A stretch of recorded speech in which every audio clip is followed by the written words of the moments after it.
Hello friends, good morning. तो देखो, अपन design of जो है सॉरी शेयर डिस्ट्रीब्यूशन से अपन पढ़ रहे थे। अपन शेयर डिस्ट्रीब्यूशन वाला चैप्टर अपन पढ़ रहे थे, जिसमें अपन ने देख लिया था कि जो टी बीम थी मेरी, उसमें शेयर डिस्ट्रीब्यूशन अपन किस तरह से करते हैं। अब मैं आई सेक्शन लेता हूँ। बेसिकली मैं फिर बोल रहा हूँ, क्वेश्चन हमेशा टी और आई के आते हैं। आई सेक्शन में मैं लेता हूँ एक क्वेश्चन, तो आपको कराऊंगा कि इक्वल विड्थ ऑफ फ्लैंज की फिर जो विड्थ ऑफ फ्लैंज है वो इक्वल है, तो कैसे आपका शेयर डिस्ट्रीब्यूशन होगा। और एक कराऊंगा आपको अनइक्वल का। तो पहले अपन देखें कि इक्वल विड्थ ऑफ फ्लैंज का एक क्वेश्चन ले ले। जैसे मैंने आपसे कहा कि ये मेरा कोई एक आई सेक्शन है।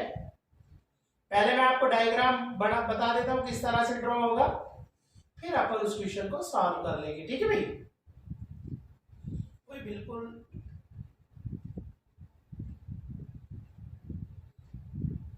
ऐसा कोई एक आई सेक्शन है। अब मैं आपसे कहता कि यार बताओ इसमें शेयर डिस्ट्रीब्यूशन बताओ, तो देखो कैसे होगा। जैसे अपन ने टी में लिया था, एक टॉप से ले लेंगे, अपन लाइन ड्रॉ कर लेंगे। एक जो जंक्शन है आपके, ये वाले जो जंक्शन है, जैसे टी में केवल एक जंक्शन था, इसमें दो जंक्शन है, तो यहां से अपन कर लेंगे। और एक अपन कहां करेंगे, सीजी। तो equal width of length definitely CG बिल्कुल बीच में आएगी। अब जब आप ड्रॉ करोगे तो ये मैंने लाइंस ड्रॉ कर ली, मतलब मैं आपको डायग्राम बता रहा हूं। डायग्राम कैसा बनेगा, मैं एक वर्टिकल लाइन लेता हूं, टॉप यहां पर और यहां पर बिल्कुल क्या आएगा, जीरो आएगा। फिर मैंने देखा जंक्शन पर यहां एक फ्लैंज में आएगा, एक इसमें आएगा, वेव में आएगा। तो फ्लैंज की वैल्यू कम होती है क्योंकि कैपिटल भी होता है नीचे। तो यहां ये फ्लैंज वाली मान लो वैल्यू आ गई, ये वेव वाली आ गई। सेम टू सेम वैल्यू जितनी टॉप पर आएंगी उतनी, क्योंकि ये और ये बराबर है ना, तो जितनी ऊपर आएगी फ्लैंज में उतनी यहाँ इसकी इसके इक्वल बिल्कुल। मान लो यहाँ 10 न्यूटन पर एम आएगी, तो नीचे भी वही 10 न्यूटन पर एम स्क्वायर आ जाएगी। यहाँ जंक्शन पर वेव में मान लो 25 आएगी, तो 25 ही आ गई। और एक कहाँ आ जाएगी, आपका सीजी पर आएगी, जो आपकी सबसे ज्यादा होगी। मान लो मैंने कहा कि सीजी पर आपकी ये वैल्यू आ गई। बस अब इनको क्या करना है, इनको जो है कनेक्ट कर देना है, आपका डायग्राम बन जाएगा। तो मैंने देखा जैसे यहां से ये ऐसे आया था, ये बिल्कुल हॉरिजॉन्टल जाएगा। ऐसे ही सेम टू सेम यहाँ ये पैराबोलिक, ये बिल्कुल हॉरिजॉन्टल, और इसको पूरा पैराबोलिक मैच कर दोगे। आपका क्या बन चुका है भाई, शेयर डिस्ट्रीब्यूशन डायग्राम्स आपका बन चुका है। ये आपका आई सेक्शन का जो है आपका शेयर डिस्ट्रीब्यूशन हो गया diagram. I section with equal width of flange, ऐसा आई सेक्शन जिसकी फ्लैंज और विड्थ क्या है, इक्वल है। यहां जो आप सॉल्व करोगे, जो वैल्यूज है स्ट्रेस की, वो न्यूटन पर एम स्क्वायर में आ जाएंगी भाई, क्योंकि स्ट्रेस आप जो सॉल्व किया होगा वो न्यूटन पर एम स्क्वायर में वैल्यूज आ जाएंगी, जो भी आई होगी आपकी।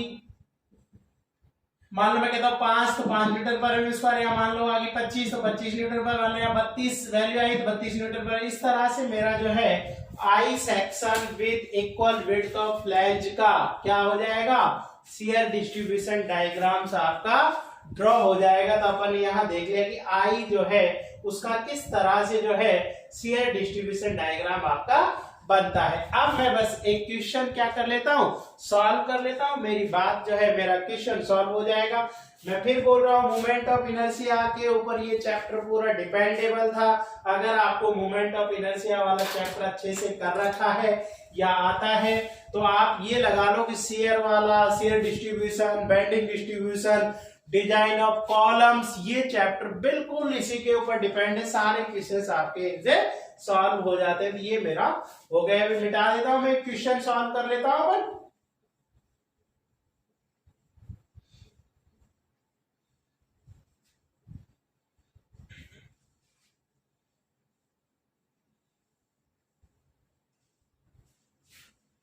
तो मैं एक क्वेश्चन बोल रहा हूं,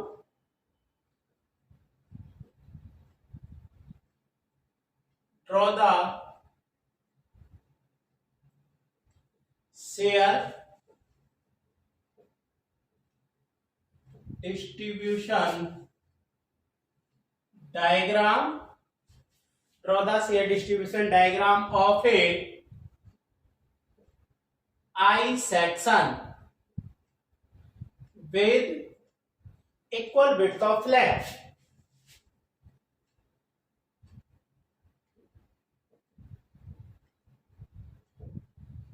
Equal width of flange.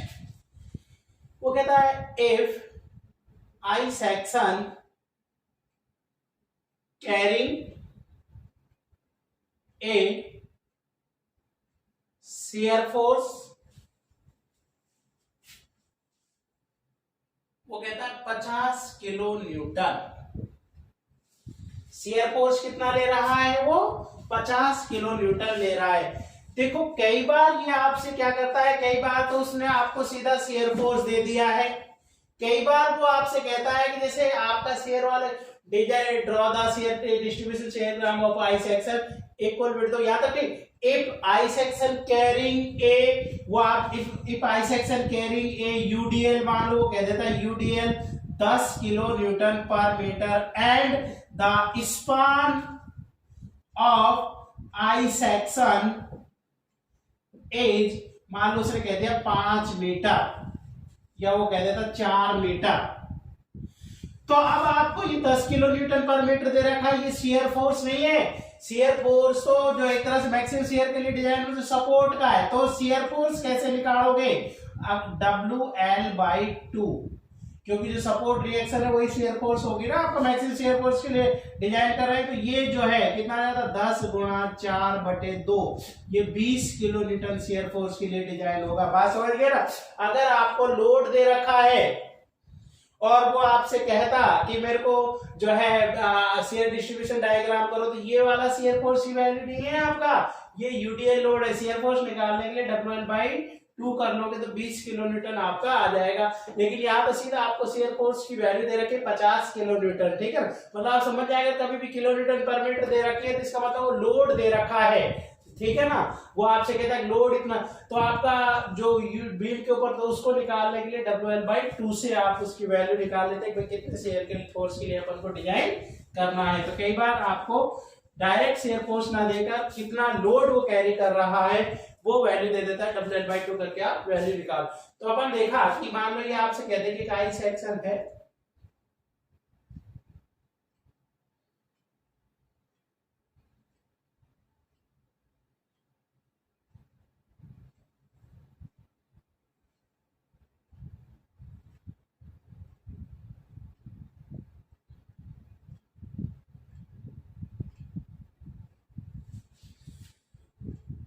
मान लो ये आपसे यहां कह देता कि ये जो वैल्यू है ये मान लो 80 mm है, ये आपसे कह दे कि 150 mm है, ये वैल्यू आपको गिवन कर दे, मान लो कहते 12 mm है, और ये कर दे वेव की कि भाई 10 mm है। ऐसे आपको वैल्यू कर दे, आपको तो शेयर फोर्स जो है शेयर डिस्ट्रीब्यूशन डायग्राम ड्रॉ करना है।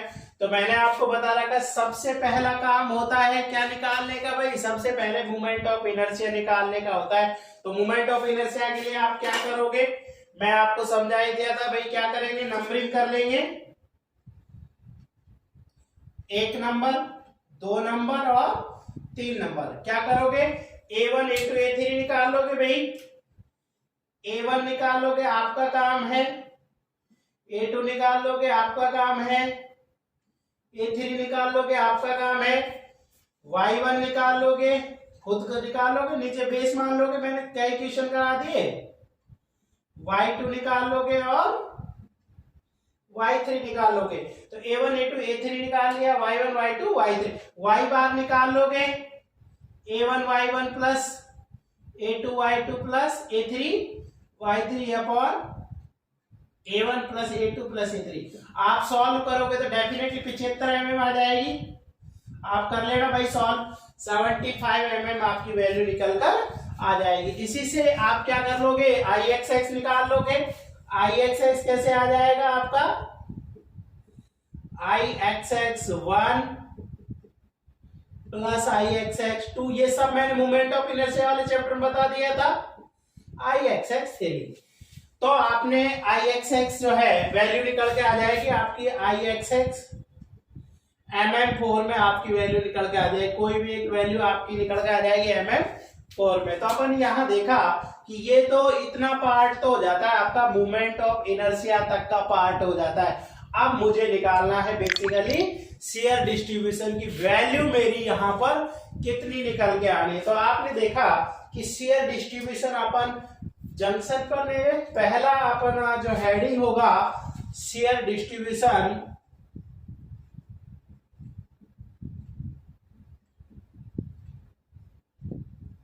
एट टॉप जंक्शन,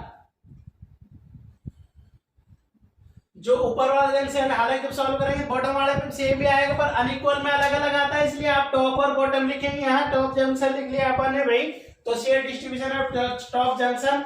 अब क्या करेंगे अपन, मैं देखूं इन फ्लैंज कि भाई फ्लैंज में मेरा क्या निकल कर आना है।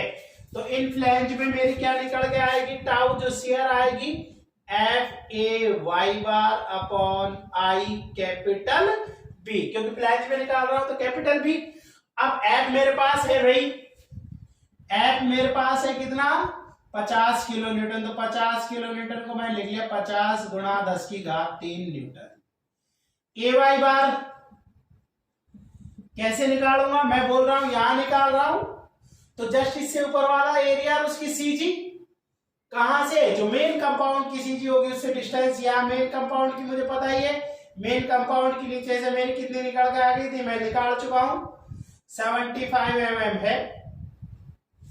तो कितना आ जाएगा ए वाई बार, क्योंकि यहां पर ले रहा हूं तो इससे ऊपर का एरिया ए कितना आ जाएगा 80 गुणा 12, 80 गुणा 12, ये तो हो जाएगा ए गुणा वाई बार। वाई बार मैंने बता ही दिया, यहाँ वाई बार कितना आएगा भाई, यहाँ वाई बार ये नहीं आएगा, वाई बार कितना आएगा, एक तरह से जो 3 नंबर है, इसलिए वाई बार की वैल्यू H3 के बराबर आएगी। H3 आपने देखा था, H3 क्या था आपका Y3 माइनस वाई बार था इसका, ये वाला।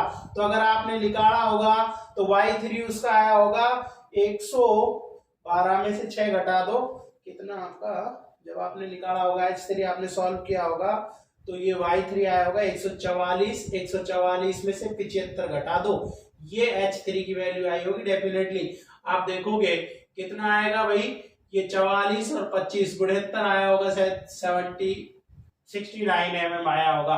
तो वाई बार की जो वैल्यू है वो डेफिनेटली H3 के बराबर आई होगी। वैसे मैंने आपको बता ही दिया कि यहाँ ये वाली और इस वाले के बीच के ये जो है ये वाई बार का काम करेगी, यहां पर ये वैल्यू होगी। अब ये वैल्यू यही तो हो गई, y3 में से वाई बार घटा देंगे, यही तो वैल्यू निकल के आएगी।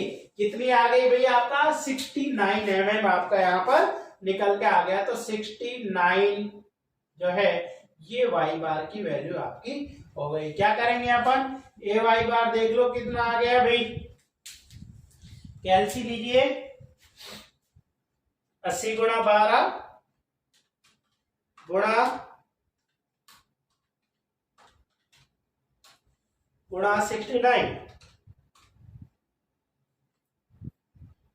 80 गुणा 12 गुणा 69, 66,240 वैल्यू आई 66। बस आई और वो है ही सब। तो टाउ एफ कितना 80 गुणा 10 की घात 3, ए वाई बार 66,240 अपॉन आई जो भी होगा वो आपका सॉल्व होके कुछ ना कुछ आया होगा इनटू आपका B, capital B, capital B जो कैपिटल कितना 80, 80 का भाग दे दीजिए, कितना आ जाएगा भाई, जो भी आया होगा ये इसमें इसका भाग दे दीजिए। तो टाउ जो है फ्लैंज में आ जाएगा जंक्शन पर कितना भाई 66,240 गुणा 10 की घात 3 में ये जो भी आई एक्स आया होगा ये वैल्यू दे दो न्यूटन पर mm स्क्वायर में निकल कर आ जाएगी। तो मैंने यहां देखा कि मेरी जो फ्लैंज है उसमें जो जंक्शन है टॉप जंक्शन है उसमें फ्लैंज में निकल के आ गई। ऐसे ही मैं बोलना चाहूं कि टॉप जंक्शन पर इन वेव में कितना आ जाएगा, या तो ये जो वैल्यू है, ये जो फ्लैंज वाली जो वैल्यू आई है, फ्लैंज वाली जो वैल्यू आई है, इसका क्या करो, capital B upon small B से मल्टीप्लाई कर दो, आंसर आ जाएगा आपका कि वेव में कितना निकल के आ रहा है। नहीं तो आप जो है वही थ्योरी अपनाएंगे, इन वेव में कितना आएगा भाई, टाउ जो है कितना आएगा, F A Y bar upon I B, small B का भाग लग जाएगा केवल, तो टाउ बराबर एफ कितना 80 गुणा 10 की घात 3, वही जंक्शन पर निकाल रहे, ए वाई बार सेम रहेगा 66240 अपॉन आई जो भी आया होगा I X X into B, small B क्या है, वेव की विड्थ 10 का भाग दे देंगे 8 बार, तो ये टाउ बराबर जो सेम जब आंसर आएगा तो 8 गुणा 66240 गुणा 10 की घात 3 अपॉन आई एक्स एक्स, जो भी आंसर आएगा वो आंसर डेफिनेटली न्यूटन पर एमएम स्क्वायर में आपकी वेव की स्ट्रेस निकल कर आ जाएगी। तो मैंने यहाँ देखा कि मेरी वैल्यू वेव में कितनी आ रही है जंक्शन पर, ये मेरा आ जाएगा। अब जैसे आप नीचे अगर मान लो बॉटम जंक्शन पर निकालना चाहते तो नीचे नॉट डाल के लिख लोगे, आपको निकालने की जरूरत नहीं है, नॉट सीधा लिख देते कि shear distribution at bottom junction is same to same, या जंक्शन इज इक्वल टू बोल दो, is equal to top junction. ये करा भैया कि बॉटम पर जो बॉटम वाला जंक्शन है उस पर जो वैल्यू आएगी डेफिनेटली किसके बराबर आएगी, जितनी वैल्यू आपका टॉप पर है वही वैल्यू आपकी बॉटम पर निकल कर आ जाएगी। तो अपन ने देखा कि जंक्शंस पर होगी, टॉप वाले पर होगी, अब एक सीधी पर और निकाल लो, तो ये आपसे कहेगा कि भैया शेयर डिस्ट्रीब्यूशन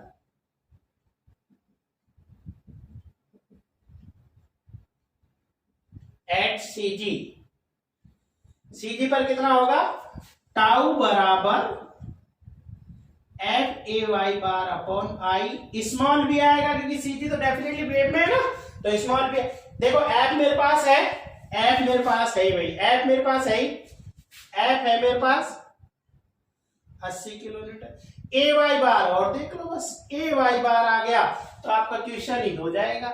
ए वाई बार कितना आएगा, देखो यहां पर अब निकालना चाह रहा हूं, ये सीजी है, सीजी पर निकालना चाह रहा हूं, तो इससे ऊपर के एरियाज और उनकी सीजिया, तो देखो एक ए वाई बार तो सेम रहेगा भी, इससे ऊपर कौन कौन सी एरिया, एक तो ए वाई एरिया है और एक ये एरिया है, तो ये एरिया इसकी सीजी, तो ये ऊपर वाला तो पता ही मुझे कितना था, 80 गुणा 12 गुणा कितना था 69, ये तो एक ए वाई बार तो ये हो गया, प्लस भाई ये एरिया इसका वाई बार तो आ गया, अब और प्लस इतना ये वाला और लेना है भाई, ये वाला एरिया इसका सीजी, कितना आएगा ये वाला एरिया जो मैंने ये कर दिया है भाई, ये वाला एरिया इसकी सीजी, तो ये कितना हाइट कितनी है इसकी, हाइट देखोगे आप, ये हाइट कितनी देखो, डेफिनेटली इसकी हाइट जो है वो आपकी कितनी रही होगी, आप अगर देखेंगे तो 150 में से 24 घटा दो 180 देख लो, 75 में से आप जो है 12 घटा दो 75 में, ये 63 रही होगी, 63 mm में डेफिनेटली, तो 63 गुणा 10 भाई, ये तो इसका तो कितना आ जाएगा, प्लस 63 गुणा 10, ये तो इसका एरिया हो गया 63 हाइट 10 चौड़ाई इंटू सीजी, सीजी इसकी बिल्कुल बीच में से निकलेगी, अब इस 63 के क्या हो जाएगा सीजी, 63 का 31.5, क्योंकि इस वाले में यहां से कितनी दूरी होगी, इसकी यहां से निकलेगी, कितनी हो जाएगी 63 का आधा हो जाएगा, इंटू 63/2 आपका हो जाएगा, वैल्यू कितनी निकल के आ गई, आप सॉल्व कर लीजिए इसको, 66 240 तो वो है ही, 66 240 में ये और जोड़ लो, कितना आ जाएगा 630 गुणा 31.5 प्लस कितना था 66,240, 86,085 आ गई वैल्यू। कितनी आ गई भी ये वैल्यू 86,085, 86,085। अब कभी भी ये देखना चाहो तो ये वैल्यू है किसमें, ये आइए जो देखो एरिया mm², ये तो mm² में आएगा और ये वैल्यू किसमें है mm, तो ये ay बार mm³ में आती है। तो आप जो है यहाँ टाउ देख लो, टाउ बराबर कितना आ जाएगा f 80 गुणा 10⁻³ गुणा ay बार 86,085 अपॉन आई, जो भी आपका सॉल्व हो क्या होगा Ixx इंटू बी, 8 का भाग दे दो, कोई भी एक वैल्यू आ जाएगी न्यूटन पर mm² में। डेफिनेटली सीधी पर वैल्यू आएगी तो ये सब में से ज्यादा होगी, क्योंकि सीधी पर आपकी वैल्यू जो है मैक्सिमम आती है। अब मेरे को कुछ नहीं करना, बस मैं क्या करूंगा, डायग्राम्स जो है ड्रॉ कर लो, मेरा क्वेश्चन सॉल्व हो गया। तो आप देख रहे हैं कितने क्वेश्चन है, अगर आप इनको करना चाहोगे। जंक्शन पर फ्लैंज में निकाल ली, जंक्शन पर वेव में निकाल ली, एक सीजी पर आपने निकाल ली, बस आप डायग्राम ड्रॉ कर लो, आपका क्वेश्चन खत्म हो जाएगा भाई। ठीक है, कोई चीज आपको नहीं समझ आई हो तो आप ग्रुप में मेरे को डाल सकते हो, आप मुझे पर्सनल पूछ सकते हो। ठीक है, आप जो है कमेंट्स कर सकते हो, जहां क्लास का जो आपको लिंक मिलता है, सर मुझे ये चीज नहीं समझ आई है।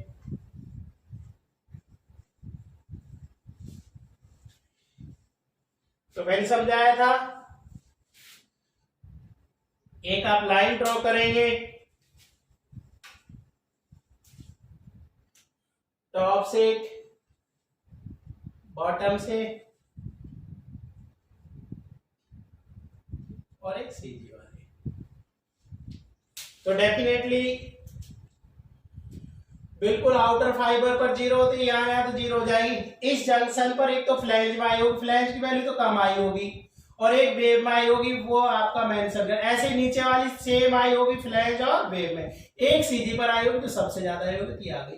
कुछ नहीं करना, इनको ऐसे मिलाइए, हॉरिजॉन्टल लो, इसको ऐसे मिलाओ, हॉरिजॉन्टल लो, ये आगे वाला ये पार्ट ऐसे मिला दो, ये लो भाई, ये आपका शेयर डिस्ट्रीब्यूशन डायग्राम बढ़ गया। बस वो जो वैल्यूज आई है आपकी, वो यहाँ पर आप न्यूटन पर mm² में मेंशन कर देना, जो भी निकल के आई डायग्राम पे। जो यहाँ आई होगी सेम वो यहाँ आई होगी, जो यहाँ आई होगी वो सेम यहाँ आई होगी, और एक इसके बिल्कुल। तो आपने देखा कि आपका जो क्वेश्चन है वो पूरा सॉल्व हो जाता है। इक्वल विड्थ ऑफ फ्लैंज जो है, अगर आपका आई सेक्शन है तो उसका शेयर डिस्ट्रीब्यूशन कैसे बनेगा वो मैंने आपको यहाँ पर समझा दिया है। नेक्स्ट लेक्चर में अपन अनइक्वल विड्थ ऑफ फ्लैंज जो होगी उसके शेयर डिस्ट्रीब्यूशन को देख लेंगे। आज के इस लेक्चर में इतना ही। Thank you.